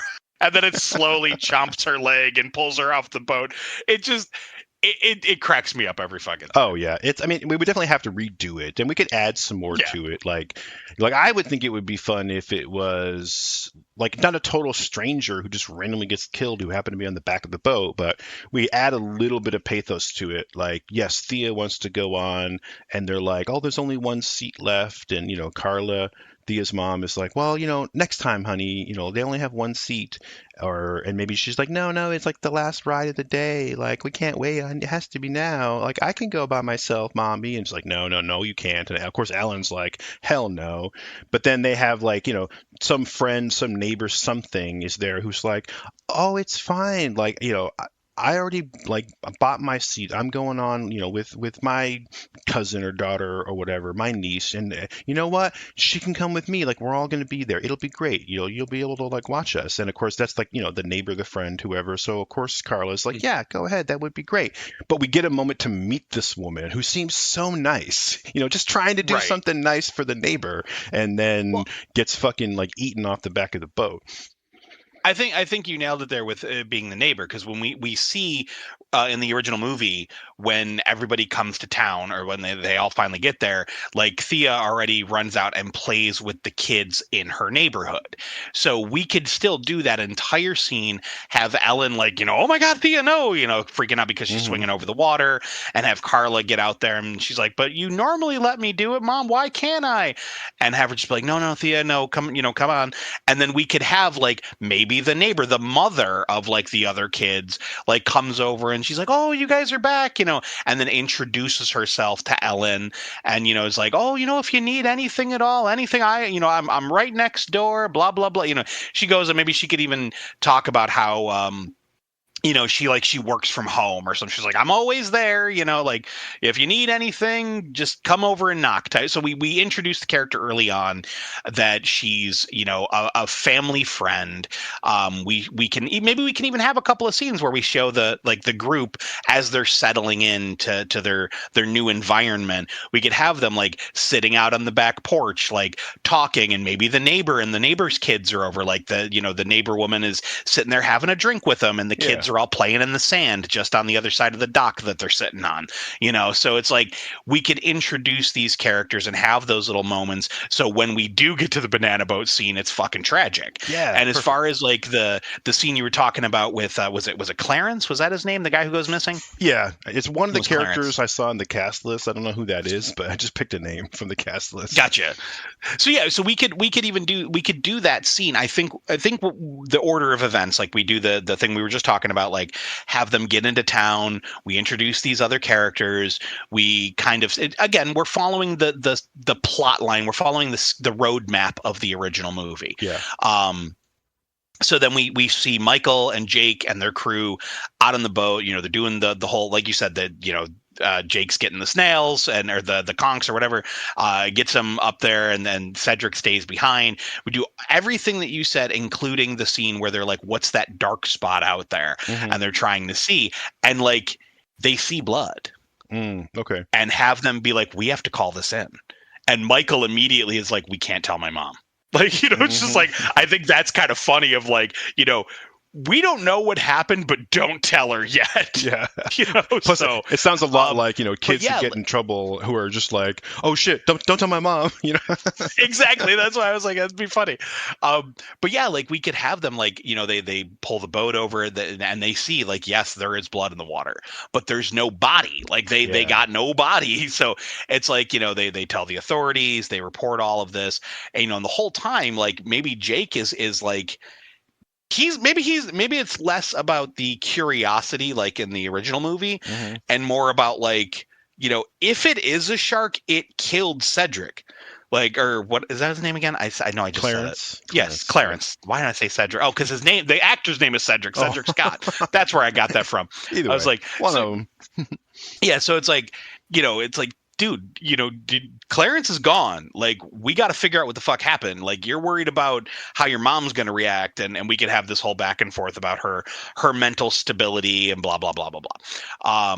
But yeah, so we have, just like in the original movie, something goes wrong and they're keeping it from Ellen. But in this one, it's someone goes missing. then we should have some other thing, like maybe we do very, very similar to the original Jaws, where, you know, we have the skinny dipping scene and the girl goes missing. We could have something like that, like late at night we could see people like going out on a boat, you know, kind of just, again, random fodder. Yeah, exactly. We could have the, you know, people out on the boat and all that, and something bumps the boat and they're like, ooh, what's that, you know, and then you know, we see the boat get tipped and people screaming and then disappear. And then we could even have something like the next day there could be when Michael and Jake are on their way to work, like going to their boat, like there could be cops all around the docks, and I'll be like, what's going on? And be like, oh yeah, we found this boat, you know, with the people that were on it, they're all gone, they're missing, we're trying to figure out what happened, like maybe the tide pulled them, I don't know how that works over there, but you know, just figure out something where it's like Michael's now going to have this weight, this burden of like, is my mom right? You know, this crazy thought about a shark that seems to have a vendetta. We had no sharks until she came home with me. And now people are going missing, and you know, people are being attacked. Like, what is this? So we could still lean into the shark with a vendetta in a way, yeah, or just at least hint at it. Absolutely. I think that's still there. It's absolutely still there. I just don't want to like make a big deal out of it. You know what I mean? It's like that should be the subtext, not like context. You know what I mean? Like, right. Yeah, I love all of this, and I can't recall the exact order of events, but I think what makes sense is to do exactly what you were talking about. Like, let's have some other people get killed. We gotta like increase the body count, but I want it to be mysterious enough that if somebody hadn't seen the movie poster, you know, which I'm sure had a shark on it, there would be some question of what is happening to these people. We haven't actually seen a shark. We haven't seen any body parts. All we've seen is blood and people go missing. There's still kind of a question mark about what exactly is happening until the scene where Jake sees the shark. And then it's like, oh my God, what the fuck? You know, like it is real. And then, you know, again, maybe there's another death, maybe a grisly one, or I don't know. But we have Michael then have his encounter with at the bottom of the sea with the shark, where he's like running from it, and then it's finally like, oh, this shit's on. Like, this guy's coming for me. And I think we should kind of lean into a little bit of the motivation from the first movie, in that, you know, Jake is like, oh man, we're going to study these things. And Michael should be like, fuck that shark. Like, I'm going to murder that shark, you know? We're going to fucking kill this thing. Yeah. Which is kind of funny because he goes from like a marine biologist to like fucking Quint. He's like, fuck that shark. Yeah, exactly. I love that. He basically goes from being like Hooper to Quint, like study the shark to fuck him up, you know? Yeah. Fuck that shark. And I think, again, the motivations are kind of interesting here, because it's like he just got scared shitless and chased and almost killed by it. He knows that other people have died, including his buddy Clarence and his brother, but there's also a part of him that's like, he's basically telling Jake, we got to kill this thing. And Jake's like, no, man, what are you talking about? We got to study this thing. He's like, fuck no. Like, this is a killer. It's going to keep killing. Trust me, I know. I have experience with this. And Jake's like, no, like, for real. And he's like, no, for real, Jake. Not only do we have to kill this thing before it kills somebody else, but we need to kill it before my mom finds out.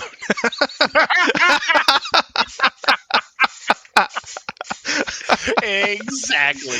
Which is funny, but it's also motivation to explain why these two guys and like whatever's left of their crew, they're going to just set off to find the shark. They're not going to like call in for help. They're not going to call the Coast Guard. They're not going to like, you know, call the university. They're not going to say shit. They're just going to be like, no, we can do it. We're marine biologists. Like, we know about fish. Like, we can find a shark. Like, how hard can it be to hit it with a harpoon? Like, you know what I mean? Like, and Michael like convinces Jake to go along with it, and the two of them just like in the Orca, like they just set out to find the shark. And then I think this is where we kind of mix up the ending, and I'm going to kind of rush, because just to kind of like explain the vision. But I think that we have a little bit of them chasing the shark, finding the shark. Oh, they found it. Oh, it got away. Again, like in the first movie, but in a microcosm. But then shit goes wrong. The shark fucks up their boat. Maybe it gets Jake. Finally, Michael has to give in and call for help. And he gets on the radio and he calls it in. And maybe Ellen is on a date with Hoagie and he hears it on like the radio, the police band, I don't know, but whatever, the scanner, whatever. But finally Ellen is just like, what, Michael on a boat trapped and there's a shark? And you finally get to see Ellen do that action movie like John Wick fucking transformation where she's just like, this time it's personal.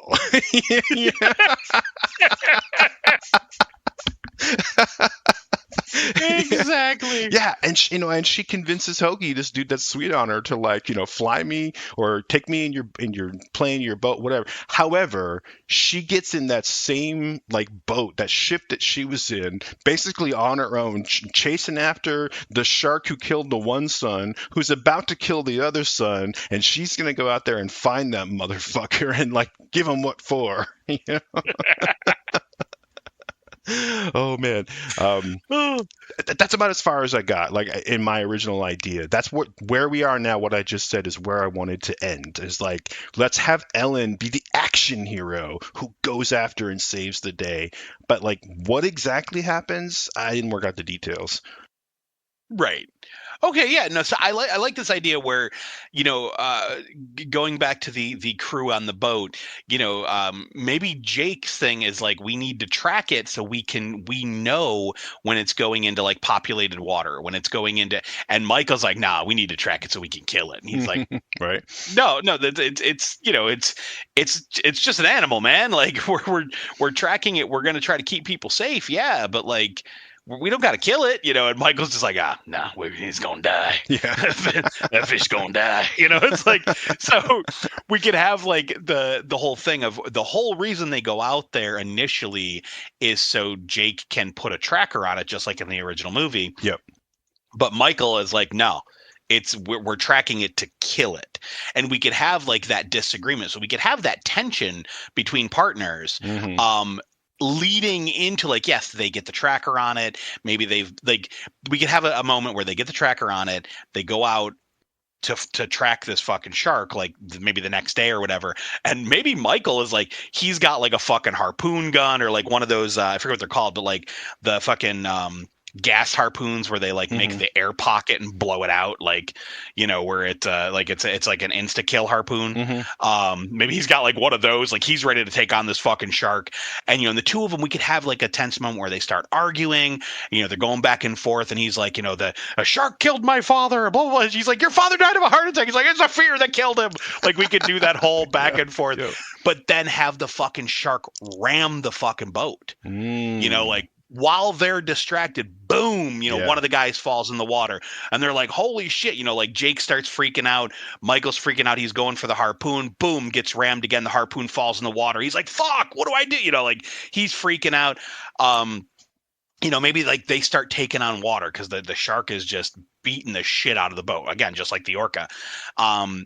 So we have like Jake falls in the water, and we have, like you said, he gets killed. Like we actually have Jake get murdered this time. And Michael, knowing the boat is taking on water, has no fucking other chance other than to radio for help. Yep. And he's like freaking out. And then we just like you said, we have the moment where like Hoagie and Ellen are out, maybe flying around in his little puddle jumper. And, there's like some kind of reports of like, a ship going down and, in deep water, blah, blah, blah.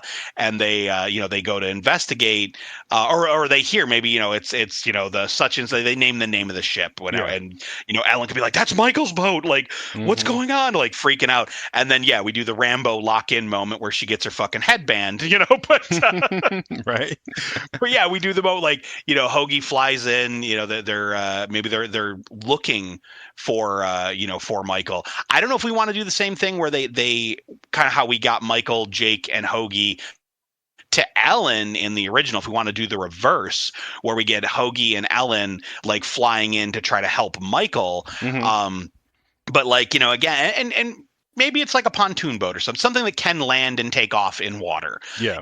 So they get in the water and they're like, we got to get Michael, off the boat. Like the boat's taken on water, like we'd said, it's slowly sinking. But when they land in the water, maybe we have the shark fucking attack the fucking pontoons. While Ellen and Hoagie are in the plane. So now Ellen's just like, fucking shark? Like, we could, maybe she fucking like shoots it with a flare gun or something. Like we could have some kind of action moment and have her like get on the fucking boat with Michael, because now the plane's getting taken out of commission. So her and Hoagie like get over to the fucking boat. Hoagie's trying to fix the engine just like he did in the original movie, and meanwhile Ellen's like, she gets behind the fucking wheel and she's piloting this shit like we're taking the shark out, So we could have the whole like Rambo moment where she still kills the shark with the fucking oh my god, the ship head. What is it? The mast? Is that what it's called? I don't know. That thing that kind of sticks out the front. I'm not sure if that's the mast or. Yeah, no, the mast is where you raise the sails. Isn't it? Yeah. Or the mizzen or something. I gotta look it up now. Hang on. Bowsprit. The bowsprit. That's what it's called. Okay, I did not know that. which is a type of spar. The spar is what they call like the crossbars on the mast. The mast is like the up and down thing. The spar is the left or right thing. So there you go. Okay. Right. Yeah, back to it. All right, that just annoyed me. But yeah, so we could have that whole thing where she still stabs the shark unless you have a different means of destroying it. I mean, we could do the fucking harpoon thing and still do the like, smile, you son of a bitch, like, because for some reason when she pokes the shark with the we say bowsprit, it's like when she pokes it with that in the original, it explodes. Why does it explode? I don't fucking know, but it explodes. So maybe we could just exchange that with like the fucking explosive harpoon. Yeah, maybe. Well, also, I don't know that we necessarily need an explosion. I feel like they blew up the shark in the third one. They blew it up in the first one. They burned the fuck out of it in the second one. I actually like that, like stabbing it on the front of the boat, right? Yeah, on the bowsprit. But so here's what I would do is I also like the idea of the like weird like sonic electrical charge thingy, whatever it was that made the shark roar. Like I think we should get rid of all of that, but during the tense moments, like backing up a little bit, during the tense moments before Jake is killed, when like it's just Jake and Michael on the boat and like the shark is ramming, vengeance is ramming the boat, is maybe Jake, he's been trying to like study it, he doesn't want to kill it, maybe we can have this. We have to set something up earlier in the movie, like set up like the Chekhov's, weird scientific device where we say that, it's this underwater thing that creates like a sonic frequency that it startles like fish or the snail, something where they like, we like pulse the water with this like weird noise, and it makes the conchs like agitated so they shake, and we can find them because it like shakes the sand off of them or something, like some dumb thing that doesn't have to exist. But then later on, when he doesn't want to kill the shark but he wants it to leave them alone, and he's like, I'm gonna put this like sonic thing in the water and like it'll go away, and he throws it in and the sonic thing comes, but then the shark is still coming. He's like, turn it up, try it again. Like the shark is still coming. Like, turn it to the max. This one goes to 11. Try it again. And you hear that weird like underwater boom sound. It always reminds me of like Star Wars when like the ships fly around. They always use these like weird like cool audio sequences that sound like underwater, like like explosions and shit. But whatever. Anyway, so but it's a little bit of like if it's anticlimactic because it doesn't work and the shark still comes anyway, and it's like, oh fuck, now that was our only idea. Like we're out of weapons or whatever. But then it gets Jake, unfortunately, and then later on, then I like this idea like that they're on the boat. We show that the boat is like sinking, and we show that this bowsprit, this sharp thing out the front, hell, maybe it even broke at one point, but it's like this big sharp thing is like sticking out of the water as the boat is slowly kind of sinking, stern first.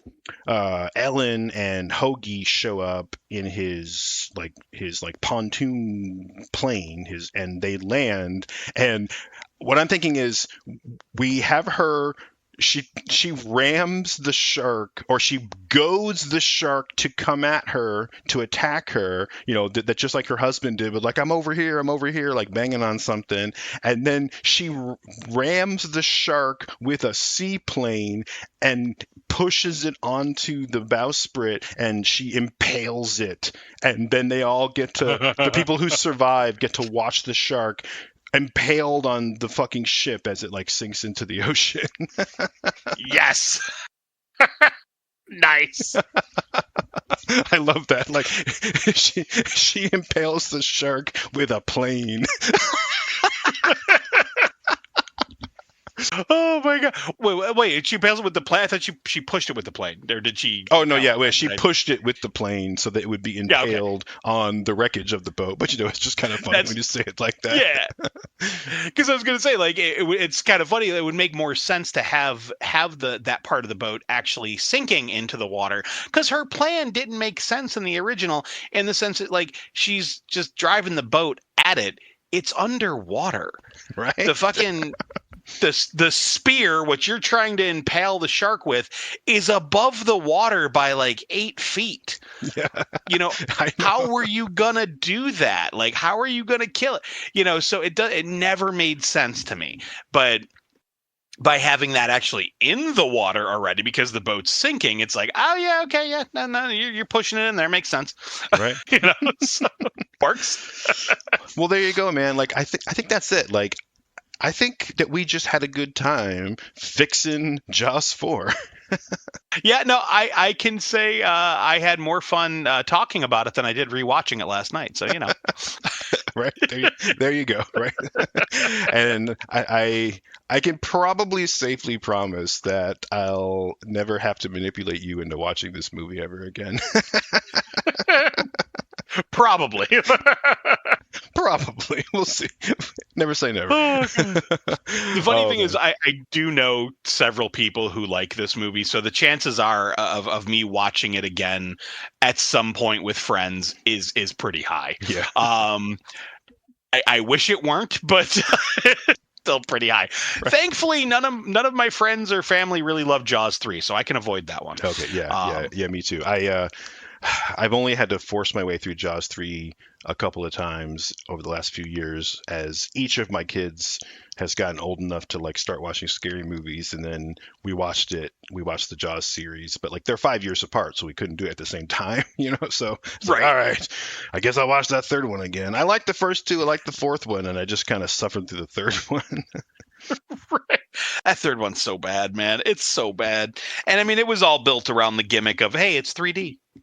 Yeah, it was 3D, and it was SeaWorld was really big at the time. Like Shamu the whale was all famous, and yeah, it was a movie that was very much of its time, and yet also, even though I was very young when it came out, just having seen a lot of movies from the time period, I feel like it was very dated before it even hit the theater. Yeah, and it's funny because we were both only 3 when that movie was in the theater, but I have a memory of watching it in the theater in 3D, and I don't know if it was like one of those like return to theater things, because they did that a lot with 3D films in the 80s, where it was like, oh, because it's 3D and you don't really have a means to watch it in 3D at home, like for a limited time, this event, we're gonna put this movie back in theaters. And I'm wondering if it was one of those times, because I remember it was at the Jerry Lewis Theater on Military Road. Oh, wow. Yeah, that is old.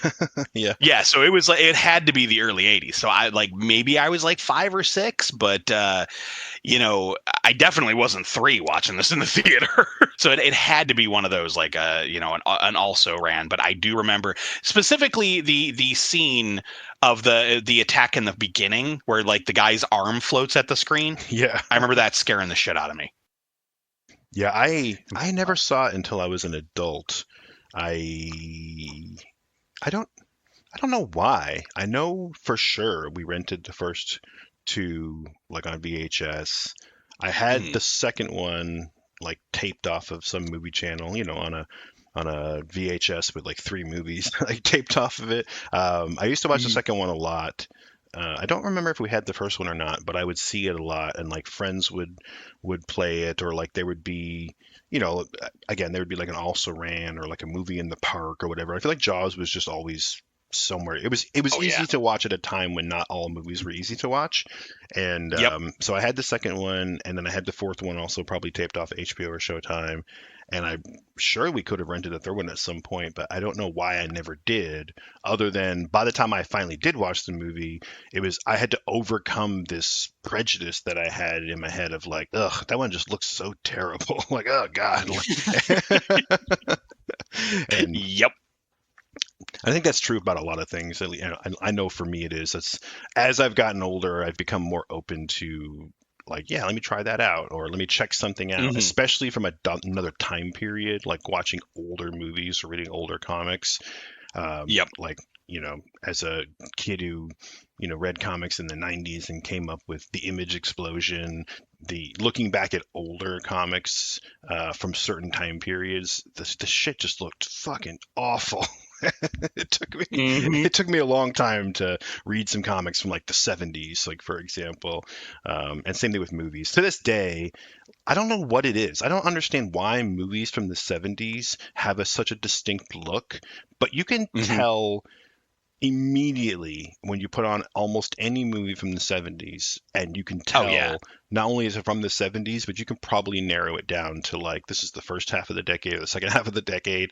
I don't know if it was the film stock that was popular or the fashion was just so singular, but 70s movies just completely stand out across the board. And other than horror and action movies, I wanted nothing to do with anything from the 70s like forever because I just thought they were ugly.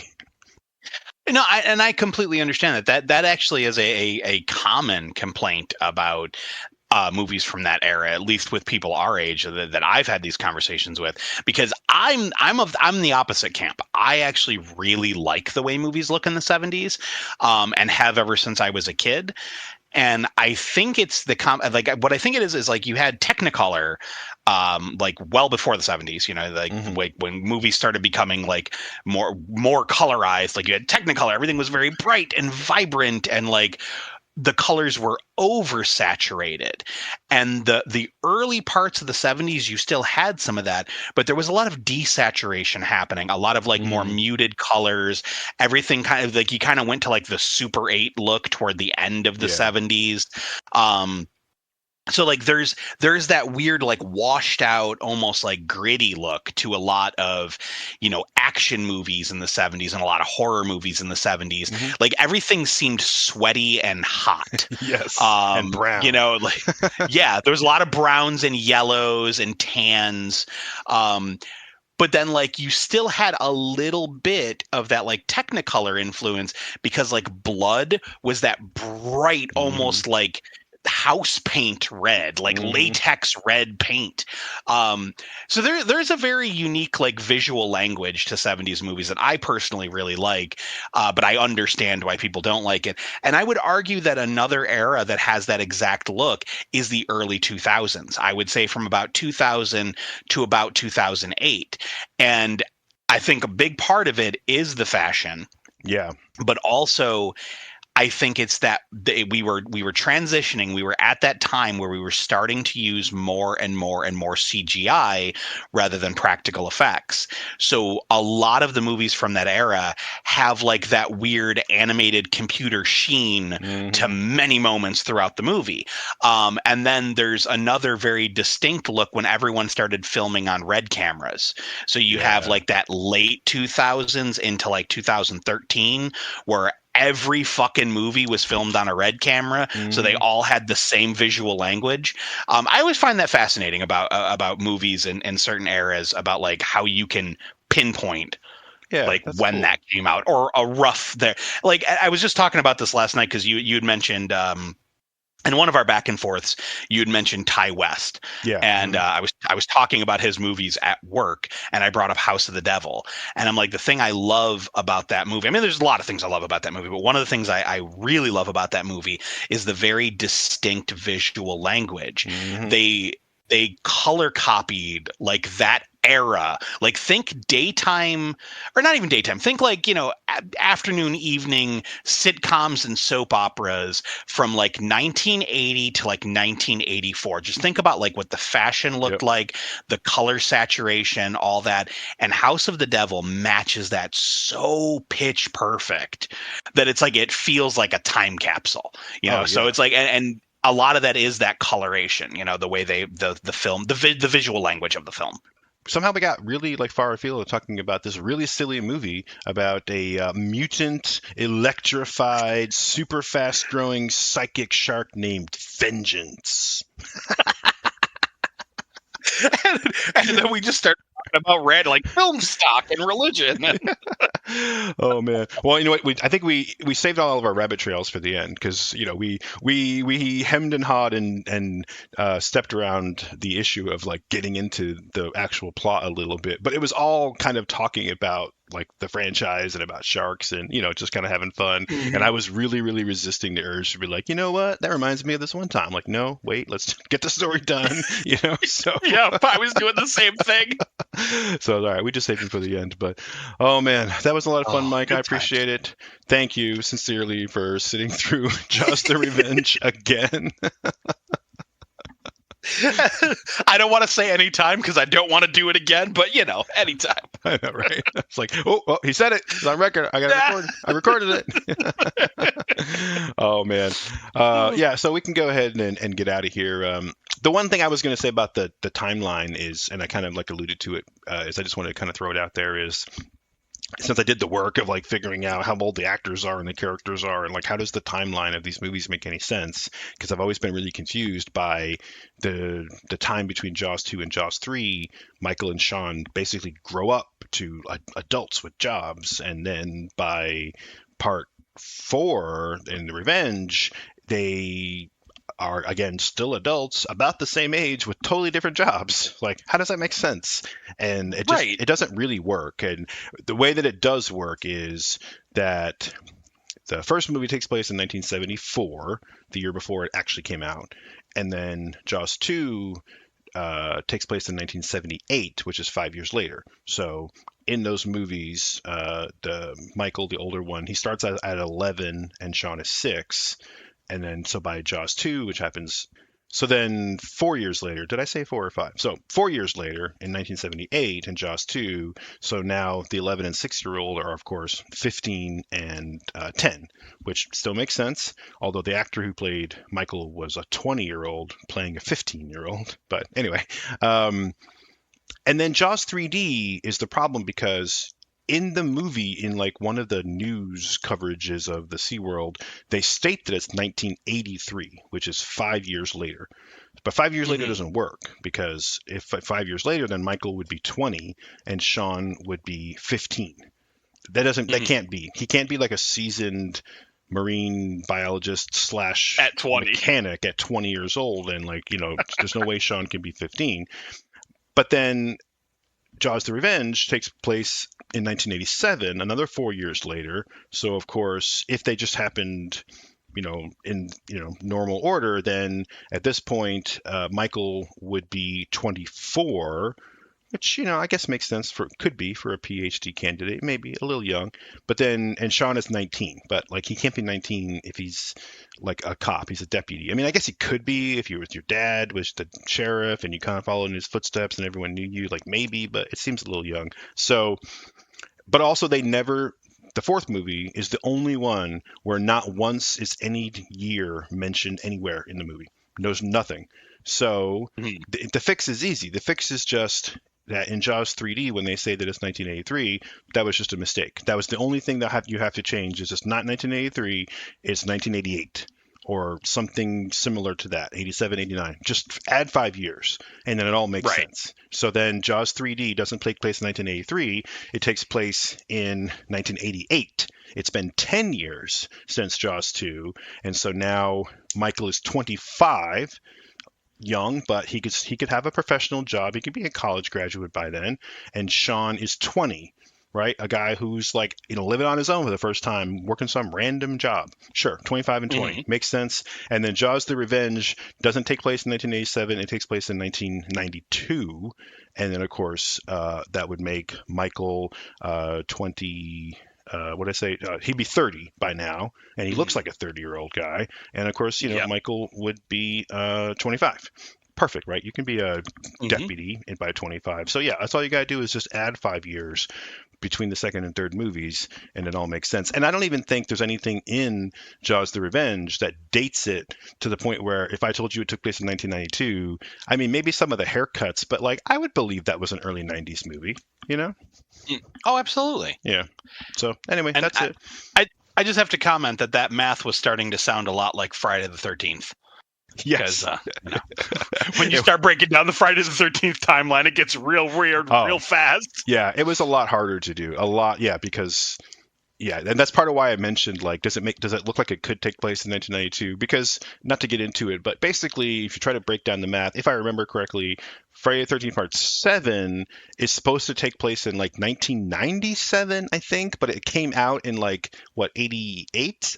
I don't remember exactly. But it's like, there's no way that the people in that movie, the way that they dress and the music they listen to, there's no way that that's 1997. Just no way. Oh, yeah. No, not at all. Now, that timeline is just, it's fucking wonky as hell.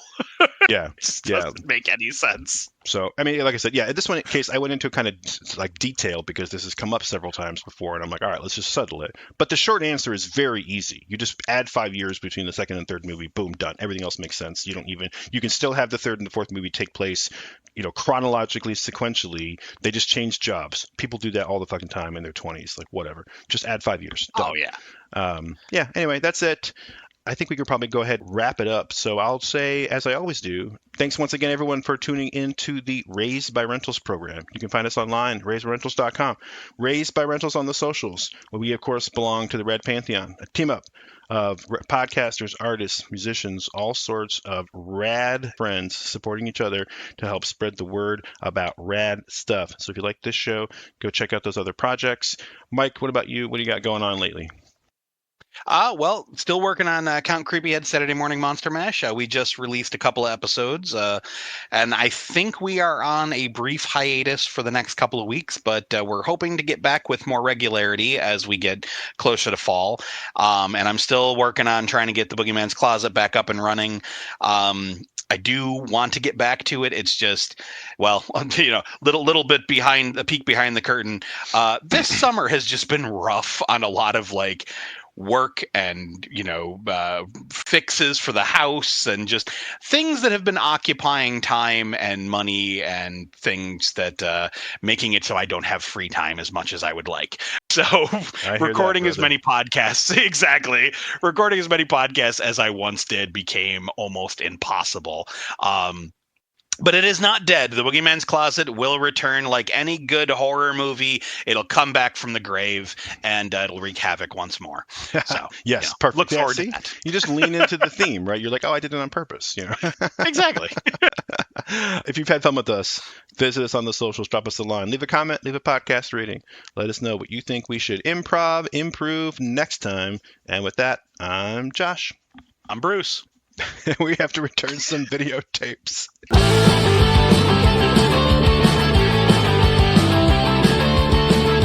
Raised by Rentals is a member of the Rad Pantheon Network. Visit radpantheon.com to support rad stuff. The theme music is Forbidden Fruit by Velvet Bethany. You can purchase music and learn more at velvetbethany.com.